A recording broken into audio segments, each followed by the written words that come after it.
The Einstein factor. Africa के पश्चिमी समुद्र तट से 225 किलोमीटर दूर है प्रिंसिपी आइलैंड। 29 मई 1919 एक पूर्ण सूर्य ग्रहण के दौरान एस्ट्रोफिजिसिस्ट आर्थर एडिंगटन ने ऐसी तस्वीरें खींची जिनमें साफ दिखाई दे रहा था काले सूर्य के आसपास मौजूद स्टारलाइट डिफ्लेक्ट होती है। उन्होंने ये साबित करने की कोशिश की कि एल्बर्ट आइंस्टाइन की थियरी ऑफ जनरल रिलेटिविटी बिल्कुल सही है। थियरी ऑफ जनरल रिलेटिविटी कहती है कि लाइट ग्रेविटेशनल फील्ड में बेंड होती है, इसीलिए जब एक्लिप्स सन को ब्लॉक कर देता है तब सन के आसपास के तारे दिखाई देते हैं और लाइट बेंड होती है, तो इसीलिए उनकी पोजीशन उनके एक्चुअल पोजीशन से थोड़ी अलग दिखेगी। आइंस्टाइन बिल्कुल सही थे। उन्होंने जितना प्रेडिक्ट किया था लाइट उतनी ही बेंड होती है। दुनिया भर के न्यूज़पेपर्स में ये हेडलाइन छपी थी कि आइंस्टाइन की थ्योरी 100% सही है। हम जितना समझते थे स्पेस उससे कहीं ज्यादा कॉम्प्लिकेटेड था। एल्बर्ट आइंस्टाइन एक ऐसे शख्स थे जो दुनिया भर में मशहूर थे और उन्हें जीनियस के नाम से जाना जाता था। उन्होंने कई चौंका देने वाली खोज की और आइजैक न्यूटन के लॉ ऑफ फिजिक्स की परिभाषा ही बदल दी थी। उन्होंने एक ऐसा विज्ञान बनाया था जो ब्रह्मांड को और भी बेहतर तरीके से समझ सके। आइंस्टाइन से पहले जो फिजिसिस्ट थे उनके मुताबिक स्पेस बिल्कुल एक सिंपल सी जगह थी जो कभी न बदलती थी न हिलती थी। उसमें कुछ ऑब्जेक्ट्स थे और कुछ इवेंट्स घटते थे। लेकिन आइंस्टाइन का ये कहना था कि स्पेस में जो ऑब्जेक्ट्स और एनर्जी मौजूद है वो स्पेस का शेप बदल सकते हैं, टाइम को मोड़ सकते हैं और स्पेस को बर्बाद या बिगाड़ भी सकते हैं। उनकी थ्योरी ऑफ रिलेटिविटी ने स्पेस, टाइम और लाइट के बारे में हमारी सोच ही बदल दी। थ्योरी ऑफ रिलेटिविटी के पहले हमारी स्पेस को लेकर जो सोच थी वो उतनी ही गलत थी जितनी ये सोच कि अर्थ राउंड नहीं फ्लैट होता है। आइंस्टाइन की थियरी ऑफ रिलेटिविटी ने हमें यूनिवर्स जैसी कॉम्प्लिकेटेड चीज को अच्छी तरह समझाया और हमें सही दिशा दी। एल्बर्ट आइंस्टाइन एक जीनियस थे और वो जीनियस इसीलिए थे क्योंकि उनकी सोच अलग थी। वो चीजों को अलग नजरिए से देखते थे, इसीलिए वो उन एरियाज में प्रोग्रेस कर पाए जिन एरियाज में दूसरे फंस गए थे और आगे के बारे में सोच नहीं पा रहे थे। लेकिन आइंस्टाइन विज्ञान के क्षेत्र में एक के बाद एक इतने महत्वपूर्ण खोज कैसे कर पाते थे? क्या वो बचपन से ही जीनियस थे या उन्हें दूसरी दुनिया वालों ने इन खोजों के लिए चुना था? एल्बर्ट आइंस्टाइन 14 मार्च 1879 में जर्मनी के ओम शहर में पैदा हुए थे। बचपन से ही उन्हें फिजिक्स से संबंधित चीजों को लेकर बहुत जिज्ञासा रहती थी। जब वो छोटे थे उनके डैड ने उन्हें एक कंपास दिखाया था। उस कंपास को देखकर आइंस्टाइन बिल्कुल आश्चर्यचकित हो गए थे क्योंकि एक इनविजिबल फोर्स थी जो कंपास के नीडल को हिला रही थी और उन्हें जानना था वो फोर्स क्या है, कंपास क्या होता है, वो कैसे चलता है। छोटी सी उम्र में ही उनके ब्रेन में हजारों सवाल उमड़ते थे। उन्हें लगता था दुनिया रहस्यों से भरी है और उन्हें उन रहस्यों को सुलझाना है।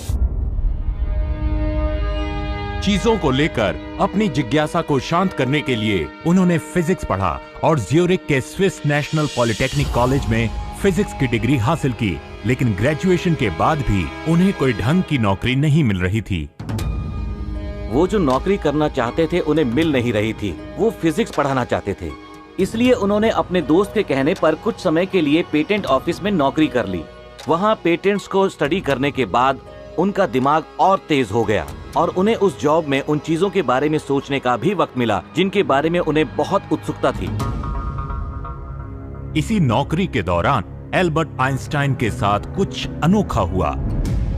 उन्हें कोई ऐसा तार मिला जिससे वो अपने ख्यालों के जरिए ज्ञान से भरी दुनिया से संपर्क करने लगे। प्राचीन एस्ट्रोनॉट थियरीज का ये मानना है कि वो ज्ञान की दुनिया एलियंस ने बनाई थी। एल्बर्ट आइंस्टाइन आसानी से अपने दिमाग को एक अलग दुनिया में ले जाते थे और वो पूरी तरह से उसमें खो जाते थे। वो उन्हें थॉट एक्सपेरिमेंट्स कहते थे। उनका कहना था कि वो अपने ख्यालों में चीजों को एक्चुअली एक्सपीरियंस करते थे। वो 3 डायमेंशनल ख्यालों में खो जाते थे, मानो वो जो सपना देखना चाहते हो आंखें बंद करते थे और उसे देखने लगते थे जैसे वो कुछ देर के लिए अलग दुनिया में जी रहे हो। वो स्पेस में पहुंच जाते थे और वहां से ख्यालों के जरिए नए आइडियाज ले आते थे। थॉट एक्सपेरिमेंट्स के जरिए आइंस्टाइन विजुअली या ज्योमेट्रिकली उस प्रॉब्लम को सॉल्व करने की कोशिश करते जो मैथमेटिकली पॉसिबल नहीं था। फॉर एग्जाम्पल, आइंस्टाइन ने थॉट एक्सपेरिमेंट से ये जानने की कोशिश की कि एक आदमी लाइट की बीम पर सवार होकर स्पेस में जा रहा है तो वो कैसा महसूस करेगा। वो उसके नजरिए से टाइम और स्पेस को देखते थे। वो अलग अलग विजुअल तरीके से फिजिक्स के बारे में सोचते थे। 1905 में खुद को इस तरह से थॉट एक्सपेरिमेंट्स में डुबोए रखने के बाद आइंस्टाइन ने 4 ऐसे साइंटिफिक पेपर्स लिखे जिन्होंने आगे जाकर इंसान की ब्रह्मांड के बारे में सोच को बदल के रख दिया। उसी साल उन्होंने एक पेपर लिखा था जिसमें उन्होंने प्रूव किया कि एटम्स काल्पनिक नहीं हैं, वो सचमुच एग्जिस्ट करते हैं। उनकी इस डिस्कवरी पर काफी सवाल उठे थे। 1905 में ही उन्होंने फोटो इलेक्ट्रिक इफेक्ट के बारे में बताया था। उस समय सब ये मानते थे कि लाइट एक वेव है। आइंस्टाइन ने कहा नहीं, लाइट छोटे छोटे एनर्जी फोटोन से बनी है जो ट्रैवल करते हैं।